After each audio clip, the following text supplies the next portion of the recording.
Hello everyone, namaste, welcome back to my channel. If you're new here, hi, this is Amisha Singh Chauhan, and if you're looking for something fun, dark and mysterious, then you're at the right place. Do not forget to subscribe to my channel and also hit that bell icon so that every time I'm here with a new case to talk about, you'll get to know about it. Also, please ignore my chipped nail polish.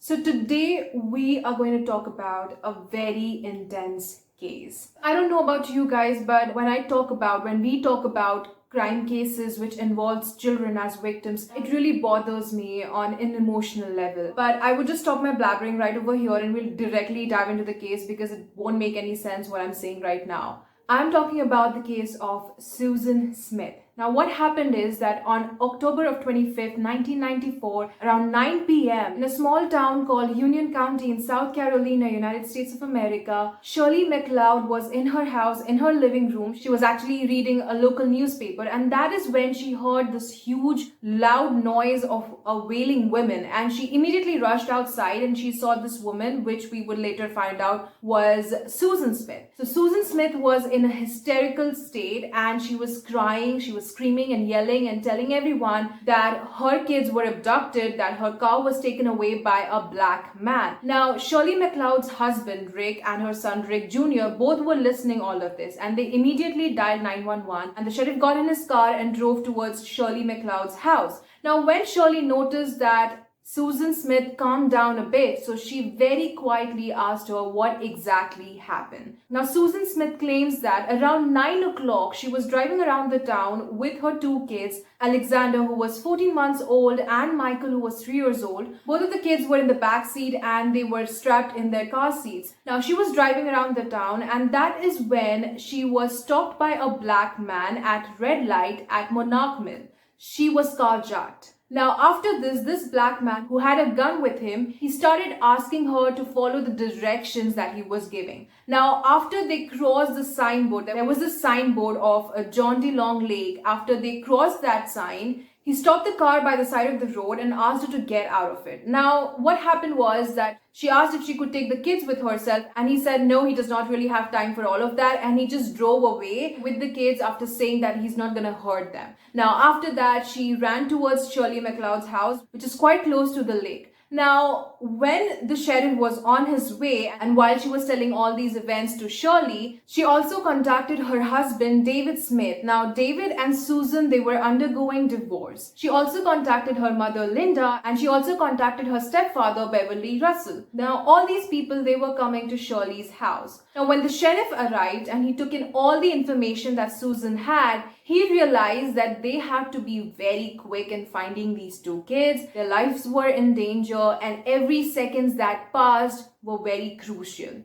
And he also knew that he did not have enough resources. So what he did was he immediately contacted the director of SLED. Now, SLED stands for South Carolina Law Enforcement Department. Now, he asked for assistance. Now, the next day, a team of divers were called in and they were asked to go to the lake and see if they could find any evidence or any lead. Also, the SLED called in their helicopters which had heat sensors, and they flew over the lake and also over the nearby Summer National Forest. Now, they could not find anything. They could not find any lead. The divers who went in the lake, they could not get any evidence regarding to where the kids were or where Susan Smith's car was. Meanwhile, the Union County Sheriff, they hired a sketch artist and they asked to draw in a composite of this alleged black man who carjacked and also abducted her kids. Now, according to Susan Smith's description, this black man was somewhere in his 30s or 40s. He had dark knit cap, he was wearing a dark shirt and a plaid jacket over it. He was wearing jeans. Now, it was a very vague description. Anyways, the SLED and the Union County Sheriff, as well as there was this another agency who came in and offered their help. This agency was called the Adam Walsh Center.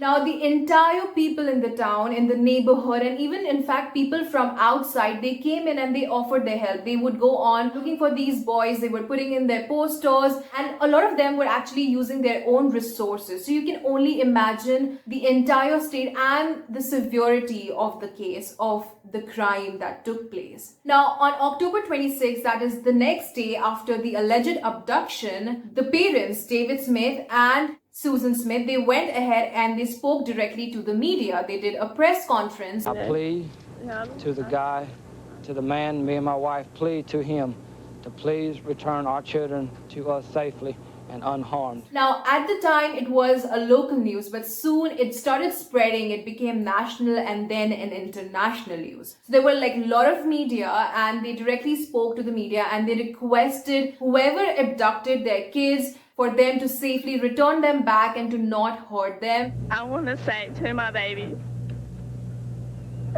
that your mama loves you so much, and your daddy and his whole families love you so much.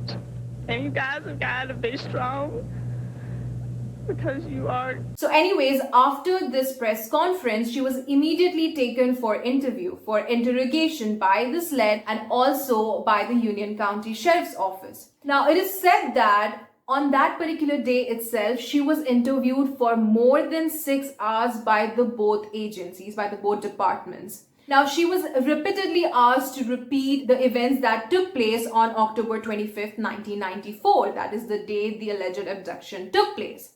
Now, on October 27th, both the parents, David Smith and Susan Smith, they were asked to do a polygraph test. Now, David Smith did not have any issue with the polygraph test. Polygraph test in a very layman's language is known as lie detector test, by the way. So, he passed the test with flying colors, but that cannot be said about Susan Smith. Now, her greatest level of deception came in every time she was asked about if she knew where her kids were. Now, a side note over here, this was not just the first time or the last time that she would be taking a polygraph test or a lie detector test. Every day, every time she was interviewed, she would be taking a polygraph test after the interview. And whenever she was asked if she knew where her kids were, she created a chaos. People started suspecting her. The investigators really started suspecting her.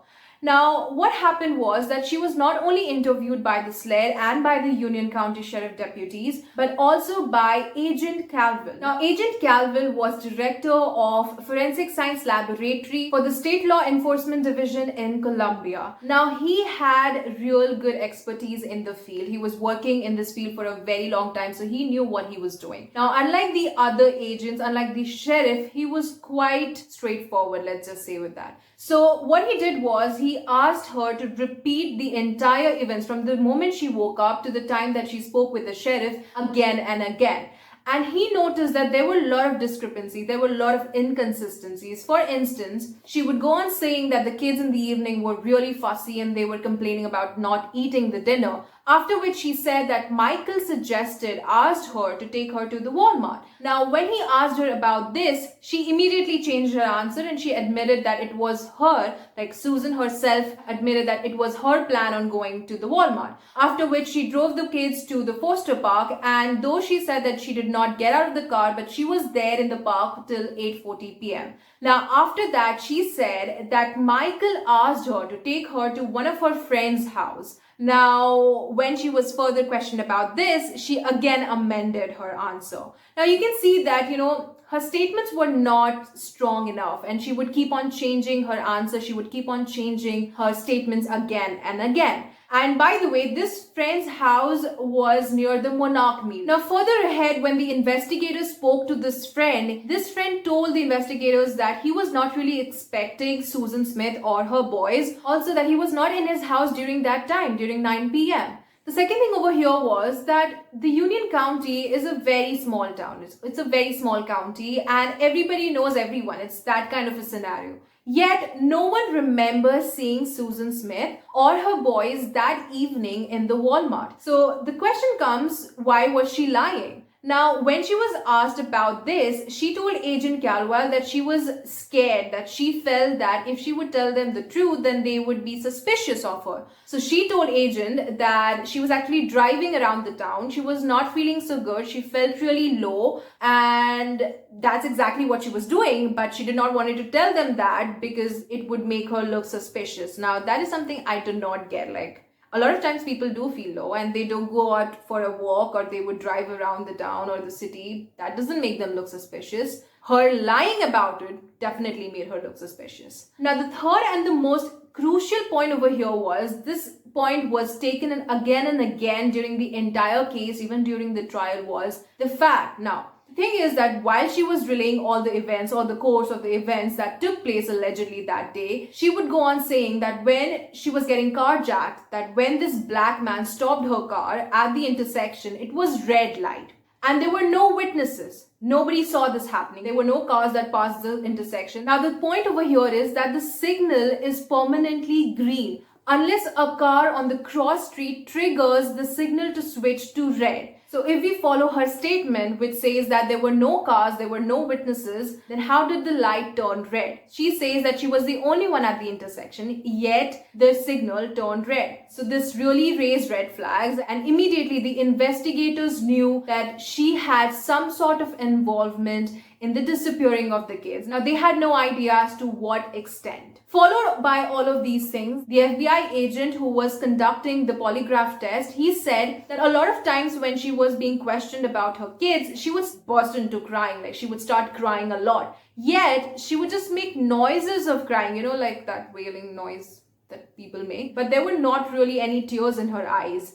Also, the person who made the composite, the artist, the sketch artist, he said that the description that she gave was vague. Like, she just described any random black man. But at the same time, she was very specific about some minute details. So it kind of looked like that she was trying to look very legit, but at the same time, she had no idea about what person she was actually describing. Now, these were some of the points that really pointed towards Susan Smith being the person behind all of this, or at least having some sort of involvement in the disappearance. Now, the investigators also got a certain information from a man named Tom Finley. Now, Tom Finley was actually Susan Smith's boss's son, whom she was dating. Yes, I know that she was married to David Smith and they were going through a divorce, but she was also having extramarital affair with this man, Tom Finley. Now, Tom Finley gave the investigators a letter. Now, in this letter, he was breaking up with her, and this letter he gave to Susan Smith just a couple of days before the abduction took place, the alleged abduction took place. Now, in this letter, he mentioned the reasons why he cannot continue dating or continue seeing Susan Smith. Now, the prime reason was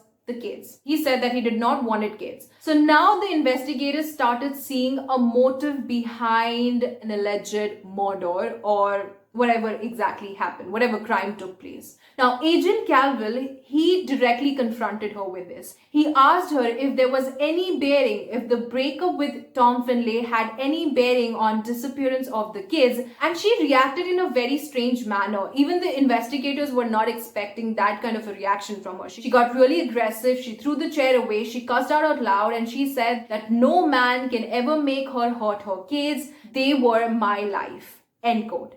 Now, I would really like to emphasize on the fact that she said, were my life. Even the investigators noticed it, not just me. And it showed that she knew about something. Like, she knew that they were not there anymore.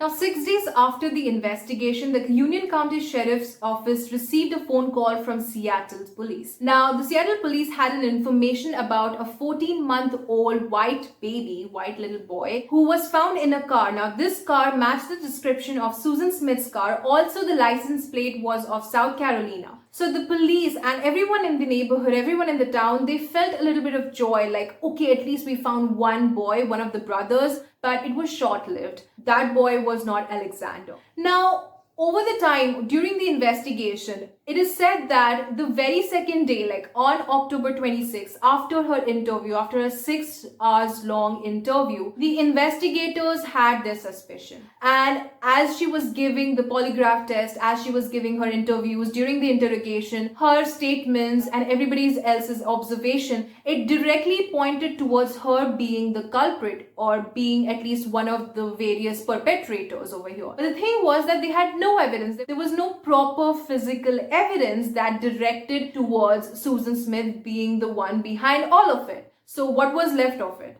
It was confession. The only way they could solve this case, the only way they could find the babies were if they could get a confession out of Susan Smith. Now, she was a strong-willed woman. She definitely had motive, and the investigators knew that each day that was passing, the kids' lives were more and more in danger, and the chances of them being found alive was getting lesser. So they did not have time. They were short of time. So they knew that they had to go in and do something. Now, a lot of people when I was doing my research, they don't give a lot of credit to the investigators in this case because, again, it wasn't solved with a physical evidence or proper, what many believe, proper investigation. But I feel like a psychological game was played over here. Definitely it was played. There's no doubt over there. But even if it was just a psychological game, the investigators still deserve a lot of credit for it, at least some credit for it. This is my opinion again. So what the psychological game was, they made two teams, or at least showed Susan Smith that there were two teams.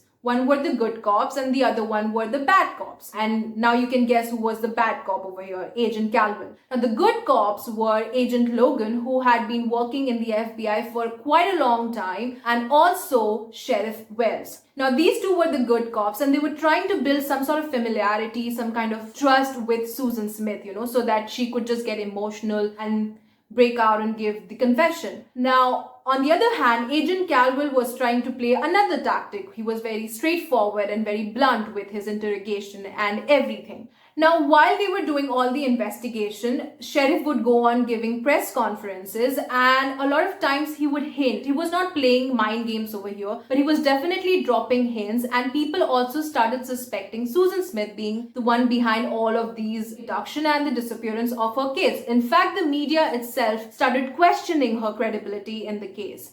Now, 9 days after the alleged abduction took place, David Smith and Susan Smith, they gave an interview to CBS. It hurts to know that that I would be accused or even thought that I would ever do anything to harm my children. As a mother, it's only a natural instinct to protect your children. Now, on that particular day, they had various other press conference and media interaction scheduled as well. But Susan felt really tired, so she did not really go ahead with all the interviews and she just limited herself with the CBS interview. So anyways, around 12:30 p.m. that day, Susan goes to her mother Linda and tells her that she's going outside to run some errands, when in reality, she had been actually called by Sheriff Wells. Now, when she arrived at the office, she was interviewed by Agent Logan, where he asked her to repeat the events that took place on October 25th again. Now, this time she gave in the same course of events, the same story again and again, but one thing changed. From Monarch Mills, it was all of a sudden Carlisle Mills. So she changed the names. She changed the location completely. Now, after this, around 1:40 p.m., Sheriff Wells started interrogating her. Now, they were sitting face to face. He was quite stoic. He was very serious. And that familiar touch, the familiar body language was lacking. So he directly looked at her and he told her that he knows that she is lying. He told her that he knows that there was no black man, that there was no carjacking, because he had some undercover agents at the intersection who were actually working on some drug dealing case. And according to these undercover agents, there was no black man at the intersection who carjacked a white woman's car. So he would go ahead and he would tell everyone and the media also that Susan Smith was lying, that she was lying. Now, after this, when she heard this, she held his hand and she said, "Let's do a prayer." Now, when the prayer ended, he said, "Lord, we know that all the things will be revealed to us in time." And then he directly looked at Susan and said to her, "Susan, it is time." Now, the moment Susan heard this, she broke down. She completely broke down. She dropped her hand, she dropped her head to the knees, and she started crying and screaming, I'm ashamed, give me the gun, give me the gun." And when the sheriff asked, "Why do you need the gun?" she said, "You don't know, you don't realize that my kids are not safe and I can't go ahead with this anymore." And she started telling what exactly happened on October 25th evening. Well, not exactly, but some of it. She told the sheriff that she was feeling like a complete failure. She felt lonely, she felt alone, and she felt like she would commit suicide and kill herself. She also told the sheriff about all the things that happened with her in the past, including her childhood and her relationships, that brought her to the point where she just couldn't take it anymore.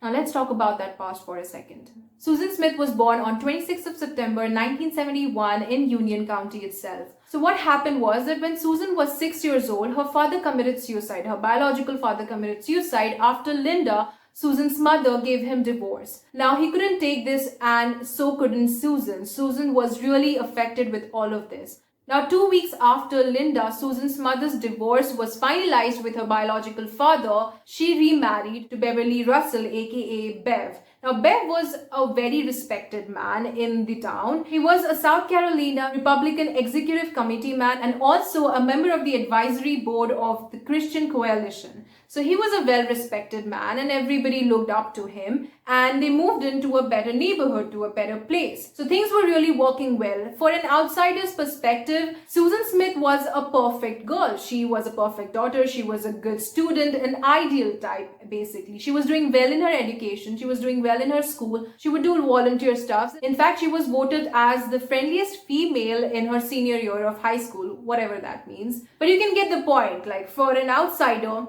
she was perfect. She was happy. But nobody knows what exactly was happening in her life. Her life was nothing but chaos. When she was younger, her half-brother tried to commit suicide. We all know that her biological father committed suicide. In fact, when she was 13 years old, she overdosed on aspirin to commit suicide, but it failed. She was immediately taken to the hospital. Now, when she was 16, it is said that on her 16th birthday, her stepfather, Beverly Russell, sexually assaulted her. And that was definitely not the last time. She even went ahead and filed a complaint, and it was investigated by social services, but nothing really came out of it because Susan Smith did not really press charges in the end, probably under the pressure of her mother, Linda. But anyways, when she was 17 years old, she was working part-time in a supermarket, in a local supermarket, and over there she started dating two men. One of them was married, he was older, and she found out that she was pregnant with his child. She got an abortion. Now, after the abortion, this man who was already married, he found out that his girlfriend was dating some other man, one of the co-workers over there,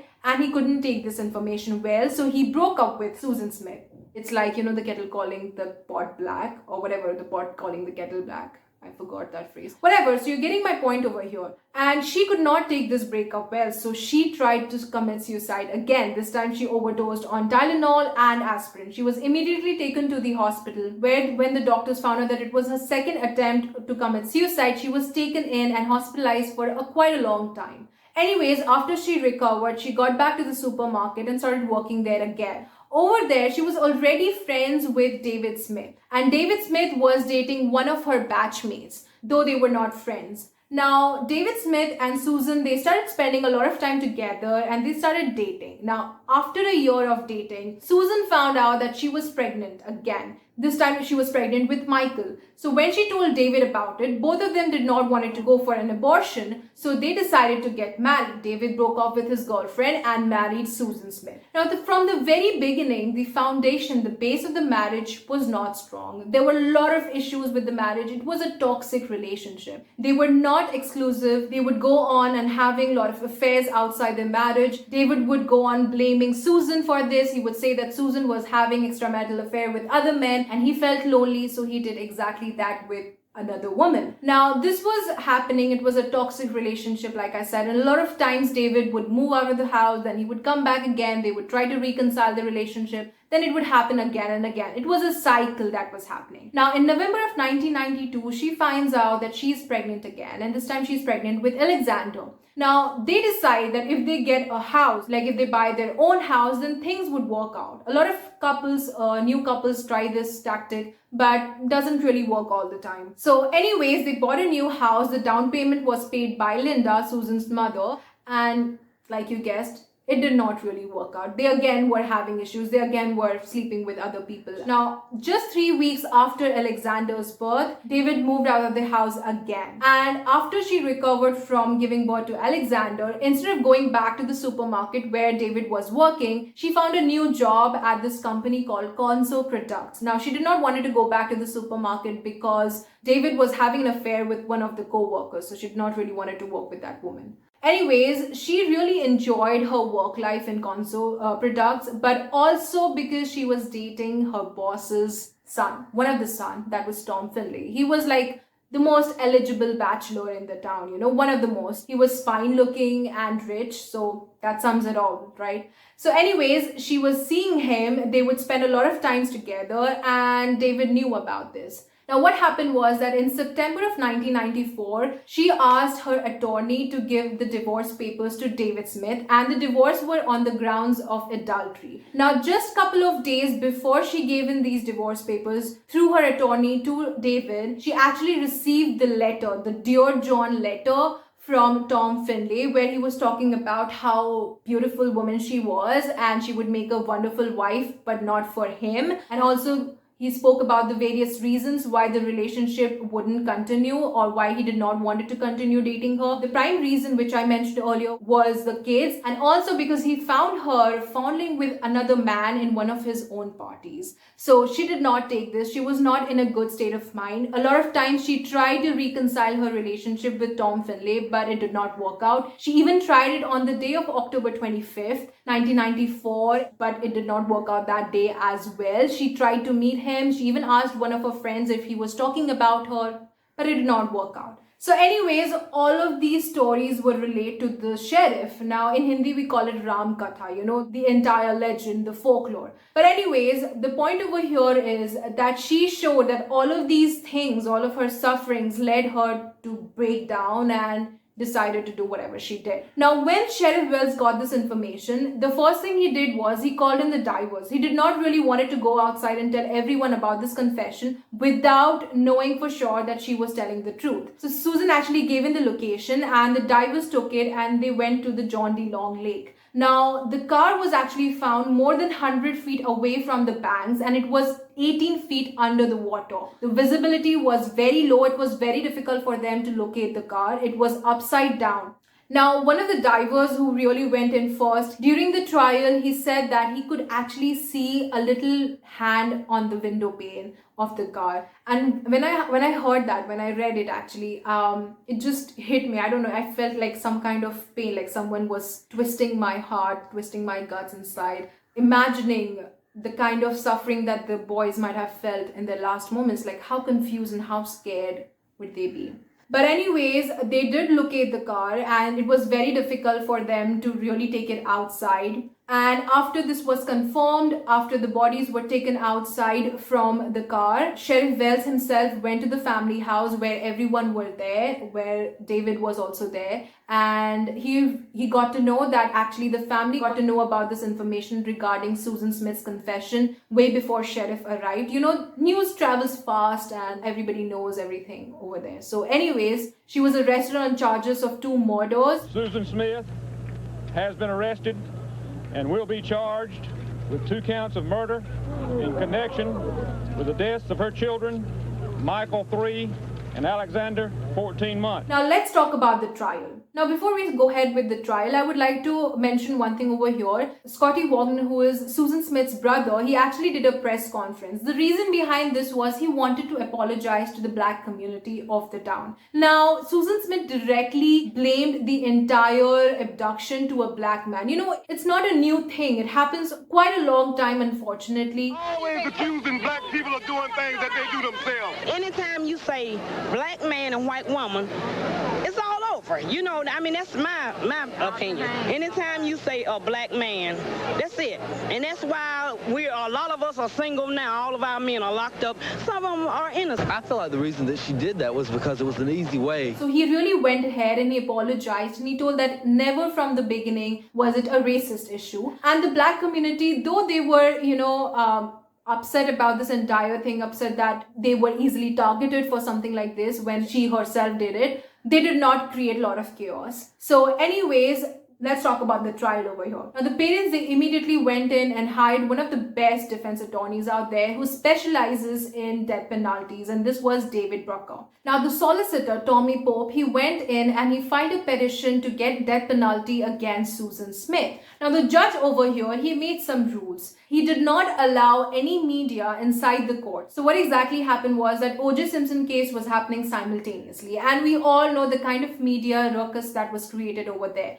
So he did not wanted the similar circus to happen in his court trial as well. So he did not allow any media. Also, he asked the prosecutors, the defense attorney, and any judicial official or the investigators to sign for them to not release any judicial information outside. Now, From the very beginning, there was no question about if she was guilty or not, though there was a point about if she was mentally competent of the trial, which she was. We got to know about this after 2 days of testing. Now, like I said, there was never a question about guilty or not. So the sheriff actually got a written confession from her. She wrote 2 to 3 pages of this confession, and she would also put hearts every time she was talking about her kids or how much she loved them, and whenever she was asking for forgiveness. So anyways, she was guilty, but 2.5 hours after the liberation from the jurors, they found her guilty. Now the jury comprised of 12 people, out of which 7 were white and 5 were black, 9 were men and 3 were women. Now that was the conviction. The most important part of during the trial was the penalty phase. The question was, will she be given death penalty or will she be given 30 years life imprisonment with parole or without parole subjectively?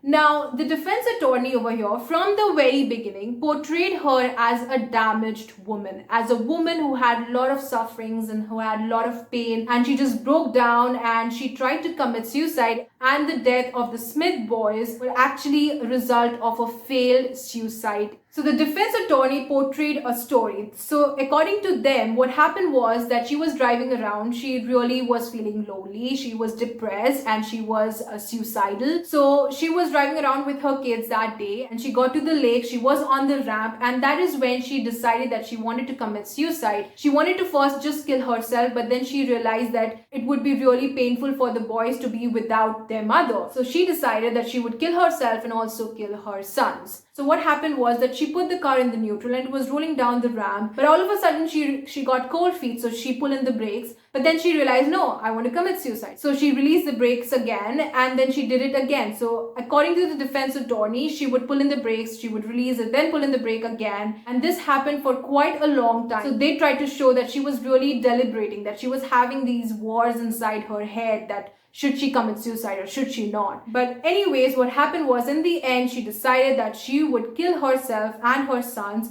So she went ahead with this, but then at the last second, she couldn't do it. Now this time, instead of pulling the brakes, she just got outside the car and she let the car go down in the lake. And before she could realize what she had done, the car sunk in. Now, I don't know how much you can believe it, but there were a lot of questionings happening over here as well. So according to Shirley MacLeod and also the sheriff who saw her that day after the alleged failed suicide, she was in proper clothes. Her clothes were not filthy, her clothes were not torn. Now the question that the prosecutors brought to this was that how come someone who jumps out of a running car does not get any sort of filth on her clothes, or the clothes do not get torn and she does not get any kind of bruises. Now that's a question really to be asked. Also, for her defense, her stepfather, Bev, he came to the court and he said that he had a huge part to be played in the death of the brothers. He accepted that he sexually assaulted her. He also confessed that he did the deed with her a couple of months before the deaths of the brothers. Now, the thing was that, like I mentioned before, they were trying to show that she was mentally sick. She was not in a good state of mind. They even got a team of psychiatrists and psychologists who diagnosed her with DPD. DPD stands for Dependent Personality Disorder. Also, they did not really diagnose her with MDD, that is major depressive disorder, but they did say that she had depressive symptoms, that she would get depressed when she was left alone or when she was not surrounded by people. They also agreed that the family definitely has history of alcoholism and suicidal tendencies and depression. So all of these things were brought to the jurors. Now the prosecutor over here was ready with everything. They also had a video made. They showed how the car would have gone down the ramp, and he said that according to the experts, it would have taken around 6 minutes for the car to be completely submerged under the water. So you can imagine for 6 minutes, the boys were in this car which was filled with water. He also showed the pictures of the boys' bodies, though the judge only allowed pictures of the legs because, out of respect, and it was really not in a good state. So anyways, the jury again took 2.5 hours and they came to a conclusion of not giving her the death penalty. The defense attorney in the very beginning actually had said this thing that the best way to punish her was to give life imprisonment, because that way she would be able to suffer and she would be punished each and every day, remembering what she did to her boys. Also, another tactic that I forgot to mention that a lot of people believe that was played by the defense attorney was, just a couple of days before the trials took place, Susan's pastor, he did a press conference where he said that Susan actually converted to Christianity and also got baptized in the jailhouse. Now, like I mentioned before, a lot of people actually believe that it was a defense tactic to gain sympathy from the neighborhood, from the society. Now, the judge gave her the sentence of 30 years in prison with the possibility of parole in 2024, and at the time she would be 53 years old. Now, that's the entire case of Susan Smith. Now, let's talk about her incarceration. Now, Susan Smith initially was incarcerated in Camel Griffin Graham Correctional Institution, Columbia in South Carolina. Over there, 2 correctional officers were charged after having intercourse with Susan Smith. She was also found abusing drugs. Now, according to one of these correctional officers, he said in a documentary that he believes that if she is let out on parole, then she would kill again. He describes her as a strong-willed woman who was really manipulative. Anyways, after this, she was shifted to Leith Correctional Institution in Greenwood. Now, here we come to the end of this case. Now, there's a lot of things happening over here. I want to talk about some things, but before that, I would love to know your opinion, your view on this case. I would love to know, what do you believe? Do you think that it was a failed suicide attempt? Or do you think that she deliberately murdered her 2 sons so that she could go back to Tom Finlay? Also, she was accused of having an alleged affair with Tom Finlay's father. That is a point definitely should be mentioned. So what are your opinions? What are your views? Now, the second thing that I want to talk about over here is suicide. See, I get it. Sometimes things can get really heavy. Sometimes it feels like the best thing out of this situation would be to just, die. Just to get out of it, you should die. But that is not a solution. That is not how you deal with some things. There is a mantra that I have every time I feel low, every time I feel like I'm in a situation that I cannot really come out, I cannot see a light or something, whatever you say. I just repeat to myself, just breathe. Just breathe. It is very important to just sit down and breathe. A lot of people say 1 step at a time. I would say, no, you don't have to take a step. You don't have to move. Just sit down, calm yourself, and just take a breath. That is the most natural thing that could ever happen to anyone. We are humans. We breathe all the time, right? So just breathe. And the thing is, when life gives you lemon, you do not have to make lemonade immediately. You can just sit down and relax and just breathe. It is very important. And in the end of the day, you have to understand that even if there's no one, you feel like nobody respects you, nobody loves you, nobody wants you, nobody needs you. It's fine. You do not have to have these many people. You can just be there for yourself. You can just live for yourself. I might sound preachy, but whatever. I just want to say this one thing, that suicide is not how you deal with situations. I'm not saying that Susan Smith tried to commit suicide or not. We really spoke about all of this just a couple of seconds ago. But I really want to focus is that try doing this. Just breathe. It is very important. Repeat this mantra. It always works. And I really hope that you guys found this video informative. If you did, do hit the like button. And most importantly, take care of yourself. Spread positivity. Try to smile and live for yourself. That is all. Bye-bye.